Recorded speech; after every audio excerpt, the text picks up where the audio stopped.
ये औरत अपने बालों को पीछे कर दी और अपने कपड़े उतार दिए। उनकी बेटी चुपचाप आकर माँ की गोद में लेट गई। पति ने दोनों को देखकर एक शानदार चित्र बनाया। रात को पति पत्नी ने उस पेंटिंग में बेटी की आंखें बना दी और अगली सुबह वह सुंदर पारिवारिक तस्वीर को ड्राइंग रूम की दीवार पर टांग दिए। लेकिन उसी दिन बेटी रोती हुई घर लौटी। वह बोली, मेरे जूते स्कूल में चोरी हो गए। यह देखकर माता पिता को बहुत गुस्सा आया और वे सीधा स्कूल पहुंच गए। स्कूल के प्रिंसिपल ने कहा, ये कोई चोरी नहीं है। लेकिन एक छात्र ने आकर बताया कि लड़की ने किसी को सीढ़ियों से नीचे धक्का दे दी थी। ये सुनकर माँ का गुस्सा फूट पड़ा और उसने सबके सामने आवाज उठाई। लेकिन लड़का अपनी बात पर अड़ा रहा। जल्द ही स्कूल में अफवाहें फैलने लगी। सब लोग कहने लगे कि वही लड़की दोषी है। उनके घर की खिड़कियों पर हत्यारी लिख दिया गया और लोग पत्थर भी फेंकने लगे। माँ बहुत दुखी और गुस्से में थी। तभी उसने वैक्सीन का एक पोस्टर देखा और उसे एक आइडिया आया। अगले दिन उसके पति ने अस्पताल में अपने पद का इस्तेमाल करके बेटी की कक्षा के सभी बच्चों को एक खास इंजेक्शन लगवाया। कुछ ही देर में सैकड़ों इंजेक्शन लगा दिए गए। इसी बीच एक बच्चा माँ को एक चिट्ठी देता है। जब टीके पूरे हो जाते हैं, उसमें लिखा था, हमें पता है कि आपने किसी की हत्या नहीं की। बच्चों को सच्चाई का एहसास हो चुका था, मगर बहुत देर हो चुकी थी। अब क्लासरूम में माँ सुंदर कपड़े पहनकर अपनी बेटी को पढ़ाती है। किसी में अब हिम्मत नहीं कि इन पर कोई आवाज उठा सके, क्योंकि क्लास के बाहर सारे बच्चे बेहोश पड़े हैं और जब वे दोबारा उठेंगे तो उनकी जिंदगी पूरी तरह बदल चुकी होगी।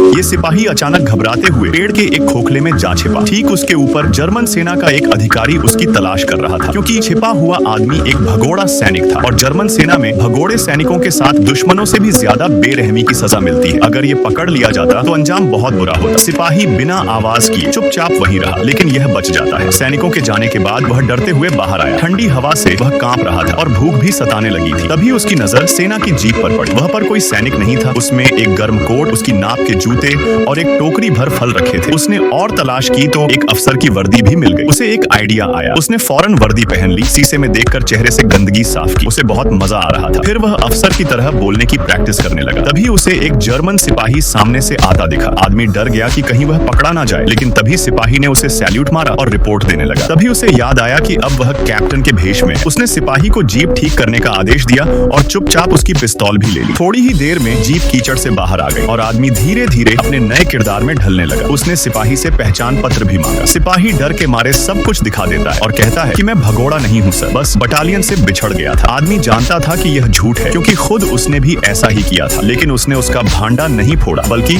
उसे अपने साथ रख लिया। एक सेब देकर उसने उस सिपाही को अपना साथी बना लिया और दोनों जीप में बैठकर एक रेस्तरां में खाना खाने निकल पड़े। रास्ते में उसने पुरानी भगोड़े वाली वर्दी फेंक दी। जल्द ही वे एक शराब खाने पहुंच गए, लेकिन वहां किसी ने उनकी इज्जत नहीं की, क्योंकि युद्ध में हार रही जर्मन सेना अब आम लोगों की नजरों में गिर चुकी थी। तभी आदमी ने एक तरकीब लगाई। उसने खुद को जर्मन सेना का सरकारी अधिकारी बताया और कहा कि वह युद्ध में हुए नुकसान की सूची बना रहा है, जिससे भविष्य में मुआवजा दिया जा सके। यह सुनते ही लोग मदद के लिए दौड़ पड़े और अपना दुख सुनाने लगे। होटल के मालिक ने तो उन्हें खाना तक ऑफर कर दिया, मगर भूख से बेहाल उसके साथी ने जैसे ही खाना देखा, झपट कर उठा लिया। ये देखकर मालिक को शक हुआ, ऐसे बर्ताव तो केवल भगोड़े करते हैं। आदमी ने ये भांप लिया। खुद बहुत भूखा होने के बावजूद उसने धीरे से एक टुकड़ा उठाया और शांति से खाया, ताकि शक न हो। रात को होटल वाले ने उन्हें एक कमरा दिया, लेकिन सोने से पहले उसे रोक लिया। कहा कि उन्होंने एक भगोड़ा पकड़ा है और अब उस कैप्टन को उसे सजा देनी है। ये असल में उसकी परीक्षा थी। अपनी जान बचाने के लिए उसे एक नकली बंदूक कैदी पर ताननी पड़ी। इससे होटल वाले का शक दूर हो गया, लेकिन यह जगह अब सुरक्षित नहीं थी। अगली सुबह दोनों वहां से भाग निकले और हमेशा के लिए एक नई यात्रा शुरू कर दी।